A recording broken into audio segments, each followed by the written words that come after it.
I'm going to explain the deeper reason girls keep choosing the wrong guy. The psychological drive underneath all of this. And it's going to hurt a little to hear. But understanding this is how the pattern finally breaks.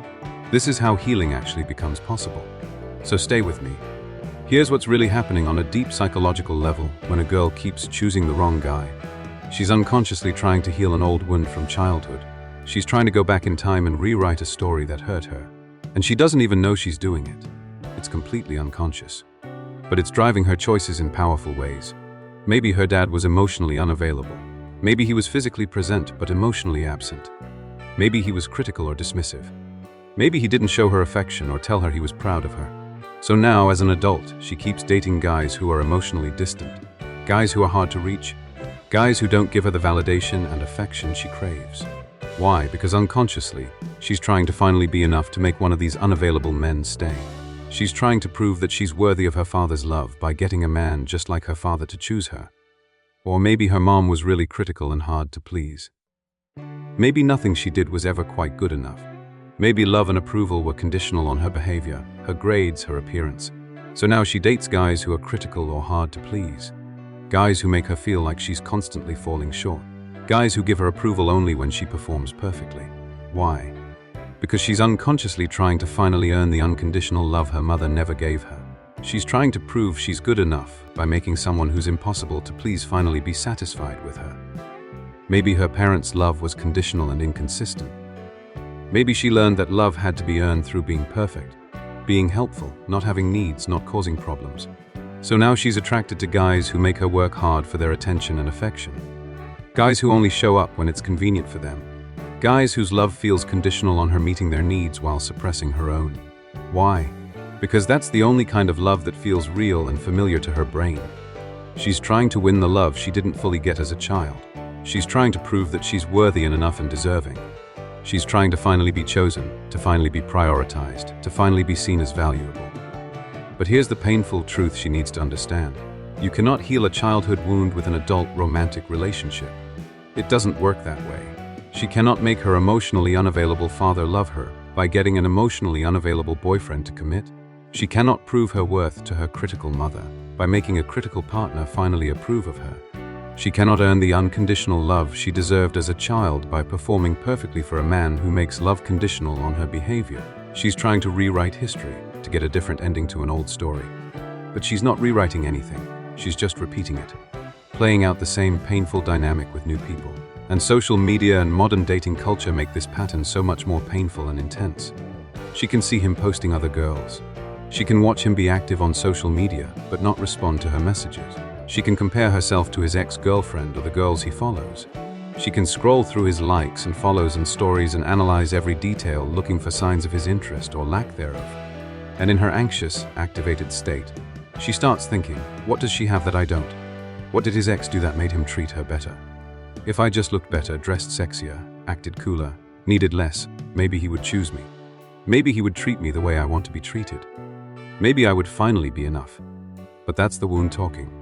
That's her inner child thinking that love and worth have to be earned through being perfect enough, through being attractive enough, through not having needs, through being whatever she thinks he wants. That's not love, that's a reenactment of childhood trauma. Here's what every girl needs to hear and really internalize. She deserved unconditional love as a child. She deserves it now as an adult. She doesn't have to earn it. She doesn't have to perform for it. She doesn't have to shrink herself or manage someone's emotions or accept breadcrumbs of attention and call it love. She deserves someone who chooses her clearly, consistently, and without confusion. Someone who makes her feel safe, not anxious. Someone who adds peace to her life, not chaos. The right person won't make her guess where she stands. Won't leave her analyzing texts for hidden meanings. Won't have her checking if he's online or viewing her stories. Won't make her feel like she's in a constant competition for his attention. The right person will make his interest clear, will communicate openly, will show up consistently, will make her feel valued just for being herself. But to recognize and accept that kind of love, she first has to heal the wound that's driving her toward the wrong kind. She has to understand that the spark she feels with unavailable men isn't chemistry. It's her childhood pain being triggered. She has to learn that healthy love might feel unfamiliar at first, but unfamiliar doesn't mean wrong. In this final section, I'm going to give you concrete steps for how a girl can actually break this pattern. Real, actionable things she can do starting today. This is how the cycle finally ends. This is how she stops choosing wrong and starts choosing right. Pay attention to this part because this is where transformation actually becomes possible. First step, and this is crucial, she has to recognize her specific pattern. Not just acknowledge that she has one, but actually identify what it is. Look at the last 3 or 4 relationships or situationships. Write them down. What's the common thread running through all of them? What type of guy keeps showing up? What dynamics keep repeating? Maybe it's always emotionally unavailable men who can't commit. Maybe it's always guys who are hot and cold, super into her one week and distant the next. Maybe it's always men who are critical or make her feel not good enough. Maybe it's always guys who are charming at first but reveal themselves to be selfish or unreliable. Whatever the pattern is, she needs to name it clearly and specifically. Write it down. Say it out loud. I am consistently attracted to emotionally unavailable men. I am consistently attracted to guys who run hot and cold. I am consistently attracted to men who make me feel like I have to earn their love. Whatever her specific pattern is, name it explicitly. Because you cannot change what you cannot see. And just the act of naming the pattern, of bringing it into conscious awareness, takes away some of its unconscious power over her choices. The next time she feels that intense pull towards someone, that spark, that chemistry, she can pause, take a breath, and ask herself, is this real connection and compatibility? Or is this just my familiar pattern activating again? Is this person actually good for me? Or does he just feel familiar? That pause, that question, that moment of conscious awareness is the beginning of breaking the cycle. Second step. She needs to understand and accept that healthy love will feel different. Really different. And at first, it might feel wrong or boring or like something's missing. If she's used to anxiety and chaos in relationships, stability and consistency will feel flat. If she's used to chasing and proving herself, being pursued and valued will feel strange. If she's used to earning every scrap of attention and affection, freely given love will feel suspicious or too good to be true. Her brain, her nervous system, her attachment system, they'll all tell her there's no chemistry with the stable, healthy guy. That he's too nice, too available, too boring, too predictable. That she doesn't feel that spark, those butterflies, that excitement. But she needs to understand what that really means. It means he doesn't activate her wounds. It means he doesn't trigger her childhood attachment patterns. It means her nervous system isn't going into anxiety mode because there's no threat to manage.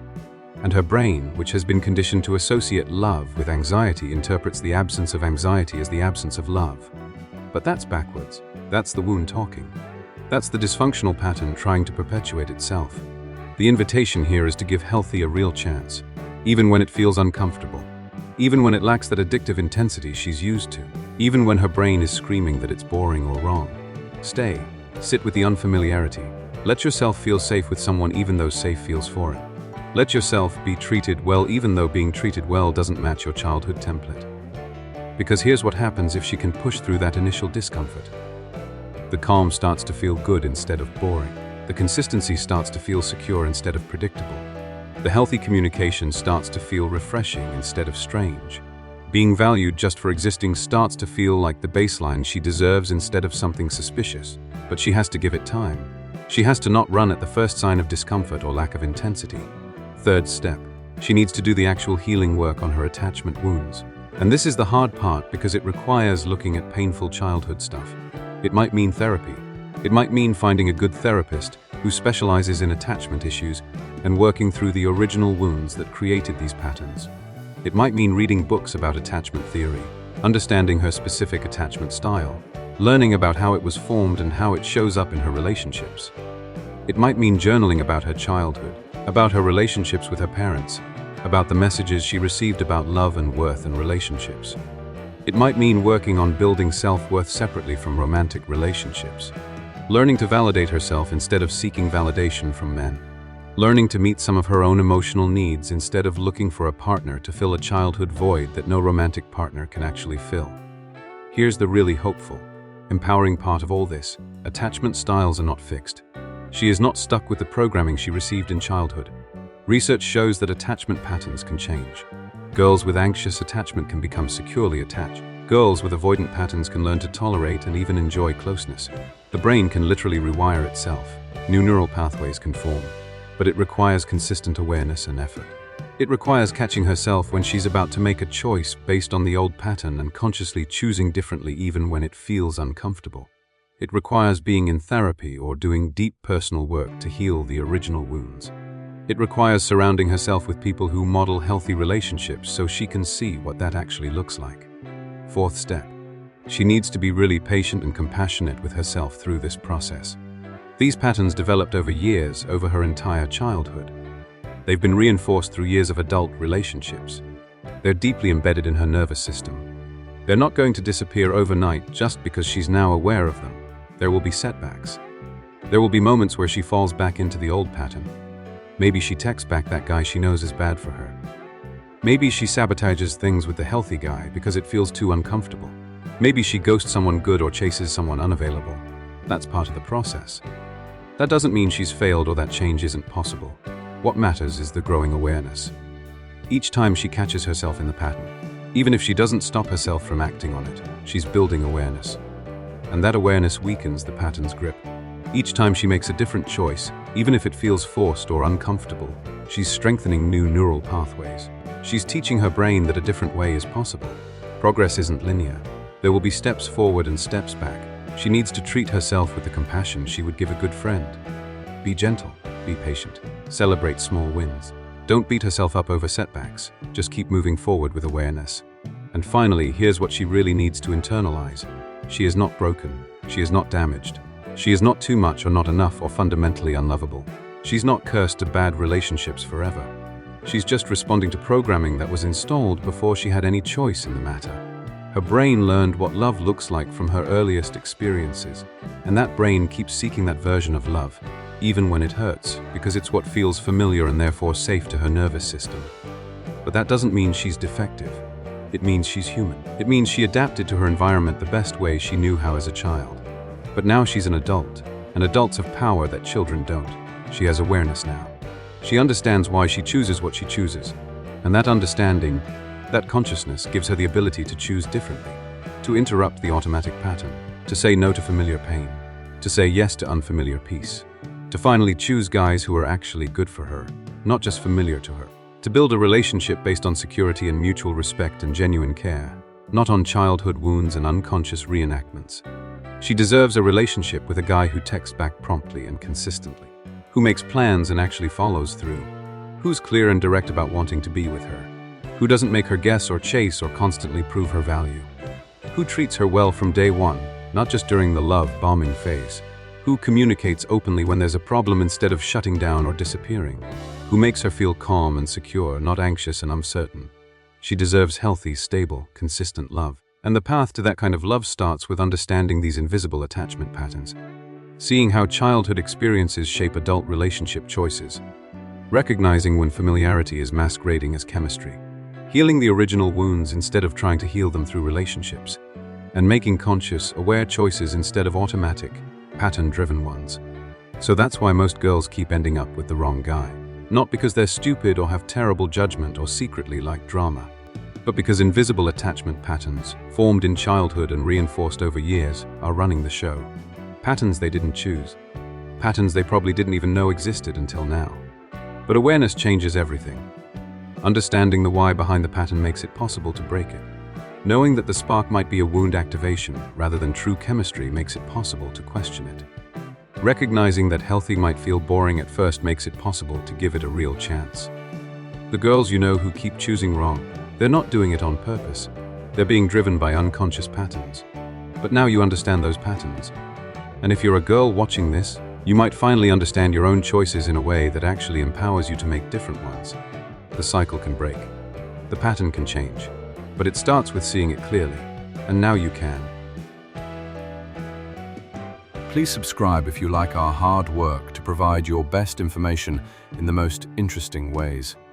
We work hard for this. Thank you.